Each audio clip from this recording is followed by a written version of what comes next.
67वीं BPSC PT paper leak तथा पुनर्परीक्षा result के PDF में छेड़छाड़ एवं गड़बड़ी धांधली सेटिंग की सीबीआई जांच कराने, परीक्षा नियंत्रक अमरेंद्र कुमार को हटाने, 9 प्रश्नों के गलत उत्तर को सुधार कर रिजल्ट देने तथा ई ऑप्शन को हटाने एवं उपस्थिति का 10% पीटी का रिजल्ट देने, उम्र सीमा में बढ़ोतरी करने, इन सभी मांगों को लेकर हम लोग पटना में 3 बार आंदोलन कर चुके हैं। बीपीएससी ऑफिस के आगे आंदोलन कर चुके, मुख्यमंत्री आवास के बाहर धरना दे चुके, पटना कॉलेज से गांधी मैदान जेपी गोलंबर तक पैदल मार्च निकाल चुके हैं और मुख्यमंत्री जी तक बात पहुंच चुकी, सीएमओ तक बात पहुंची, मुख्य सचिव तक भी बात पहुंची, सीएमओ से हमारे पास फोन भी आया, हमने सारी बातों से अवगत भी कराया। लेकिन इसके बावजूद भी मुख्यमंत्री जी तक बात पहुंचने के बाद और तेजस्वी यादव जी से भी मीडिया कर्मियों ने सवाल पूछा बीपीएससी पे, तो वो चुप्पी साध लिए। यानी कि बीपीएससी का बी भी अब ये लोग सुनना नहीं चाहते, बीपीएससी का बी भी बोलना नहीं चाहते हैं। और जो तेजस्वी यादव जी कल तक विपक्ष में जब थे तो 5-5 हजार रुपया सभी परीक्षार्थियों को देने की मांग कर रहे थे और बिहार लोक सेवा आयोग को बिहार लीक सेवा आयोग कह रहे थे। आज जब सत्ता में आए तो बीपीएससी का बी भी सुनना नहीं चाह रहे हैं या बीपीएससी का बी भी नहीं बोलना चाह रहे हैं और मुख्यमंत्री नीतीश कुमार जी भी चुप्पी साधे हुए हैं। तो इन लोगों की जो चुप्पी है वो यही दिखाती है कि युवाओं के प्रति सरकार असंवेदनशील है और युवाओं से, बिहार के छात्र छात्राओं से कोई मतलब नहीं है। और नीतीश कुमार जी से हम कहना चाहते हैं कि आप जो देश मांगे नीतीश का बैनर पोस्टर लगा रहे हैं और कैलेंडर जारी कर रहे हैं, तो उससे पहले आपको बिहारी युवा मांगे न्याय, इस पे आपको संज्ञान लेना होगा। बिहारी युवा मांगे न्याय, इस पे आपको संज्ञान लेना होगा। 1-2 स्टूडेंट्स की बात नहीं है, लाखों करोड़ों युवाओं की बात है, लाखों करोड़ों स्टूडेंट्स के भविष्य से खिलवाड़ हो रहा है। बीपीएससी अभ्यर्थियों के साथ अन्याय हो रहा है, बीएसएससी अभ्यर्थियों के साथ अन्याय हो रहा है, शिक्षक अभ्यर्थियों के साथ न्याय हो रहा है। सभी छात्र छात्राएं, चाहे वो किसी भी प्रतियोगी परीक्षा की तैयारी करते हैं, चाहे वो मगध यूनिवर्सिटी के छात्र हो या किसी और यूनिवर्सिटी के छात्र हो, सभी लोग आज परेशान हैं अपनी अपनी समस्या को लेकर और सभी सड़क पे उतर के आंदोलन कर रहे हैं।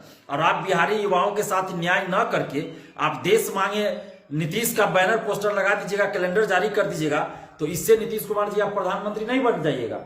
आपको वोट देंगे बिहार के युवा, बिहार के छात्र छात्राएं ही आपको वोट देंगे, तभी आप प्रधानमंत्री या कुछ भी बन सकते हैं। अगर बिहार के युवा आपको वोट नहीं देंगे तो आप मुख्यमंत्री भी नहीं बन सकते हैं, प्रधानमंत्री बनना तो दूर की बात है।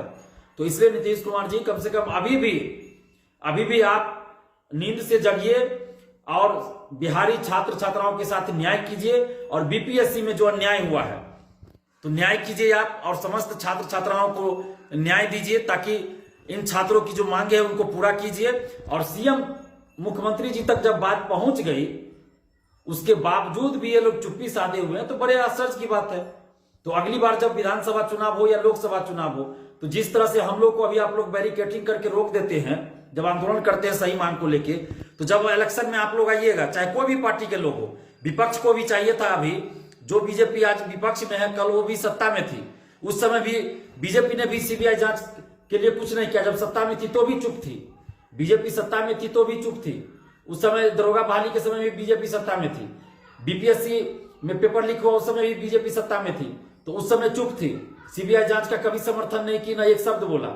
जब आरजेडी विपक्ष में थी तो तेजस्वी यादव जी बोलते थे, अब जब सत्ता में आ गए तो चुप हो गए। उसी तरह जब बीजेपी सत्ता में थी तो चुप थी, अभी विपक्ष में है तो भी कुछ ज्यादा नहीं बोल रहे हैं, बस 1-2 लाइन बोल के निकल जा रहे हैं, 1-2 लाइन बोल दे रहे हैं मीडिया में कभी कभार, बस हो गया। जिस तरफ शराबबंदी पे विपक्ष ने, खासकर वाले बीजेपी ने राजभवन मार्च निकाला, बीजेपी के सभी विधायकों ने, उसी तरह क्या बीपीएससी मुद्दे पे, शिक्षक बहाली मुद्दे पे ये लोग सारे विधायक क्या मार्च नहीं निकाल सकते, राजभवन मार्च नहीं निकाल सकते, मगध यूनिवर्सिटी का सेशन सुधारने के लिए क्या मार्च नहीं निकाल सकते? तो सभी लोग, चाहे कोई भी पार्टी हो, सभी चोर चोर मौसेरे भाई वाली बात है और सभी पार्टी के नेता इस पेपर लीक में, इस धांधली सेटिंग में संलिप्त है। इसीलिए कोई भी सही तरीके से नहीं आवाज उठा रहा है और सभी इस मुद्दे को बस चाहते हैं कि लिपापोती हो जाए।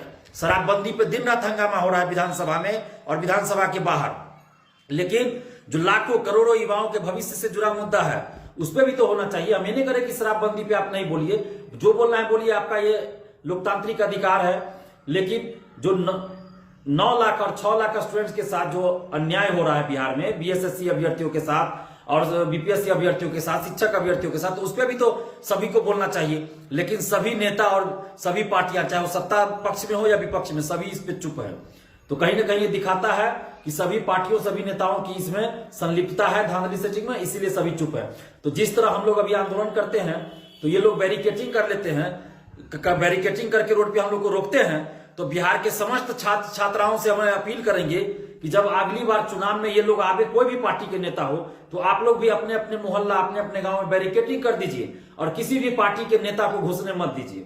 जब कोई भी पार्टी का नेता हमारे लिए सड़क पे आंदोलन नहीं कर रहा है, अन्य मुद्दे पे ये लोग सड़क पे उतरते हैं, लेकिन जब छात्र का मुद्दा है तो उस पर सड़क पे नहीं उतरते हैं। तो फिर चुनाव में जितने भी छात्र छात्राएं हैं बिहार के, सभी लोग अपने अपने गांव मोहल्ले शहर में बैरिकेटिंग कर दीजिएगा और किसी भी नेता को गांव में इन नहीं करने दीजिएगा।